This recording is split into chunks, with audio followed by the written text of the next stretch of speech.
Praise the lord అండి అందరికీ. So ఈరోజు దేవుని మాట వచ్చేసి కీర్తనల గ్రంథము 14వ అధ్యాయము 2వ వచనం ఏంటో చూద్దాము. దేవుణ్ణి వెతకవారు కలరేమో అని యెహోవా ఆకాశము నుండి చూచి నరులను పరిశీలించెను. ఇది దావీదు గారు రాసిన కీర్తన అన్నమాట. సో ఆయన దేని గురించి చెప్తున్నారంటే, దేవుడు లేడని చెప్పే బుద్ధిహీనుల గురించి, లోకంలో పెరుగుతున్న పాపం గురించి ఇక్కడ ప్రస్తావించబడింది.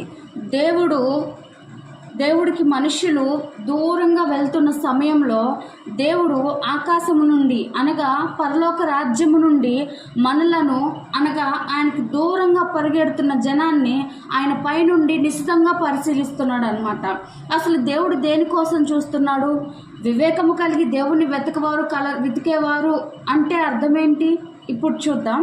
జ్ఞానముతో, నిజాయితీతో, సత్యం కోసం ఎవరైనా వెతికేవారు ఉన్నారా అని ఆయన పరలోక రాజ్యము నుండి నిశితంగా పరిశీలిస్తున్నాడని ఇక్కడ వాక్యం చెప్తుందండి. మనము దుష్టత్వం నుంచి పారిపోయి భక్తితో దేవుని వైపు తిరిగే హృదయం మనకి కావాలి. దేవుణ్ణి వెతకటమే నిజమైన వివేకము కదండి. నమ్ముతారా? ఆమేన్. మీరు కూడా పాపంలో పడి దేవునికి దూరంగా ఉన్నారా? ఒక్కసారి మీ హృదయంలో దేవునికి చోటిచ్చి చూడండి. మీ హృదయాలు, మీ జీవితాలు ఎలా మారుతాయో, ఎలాంటి అద్భుతాలు మీ జీవితాల్లో జరుగుతాయో మీరే తెలుసుకుంటారు. అవును కదండి. నమ్ముతారా? ఆమేన్. హల్లెలూయా.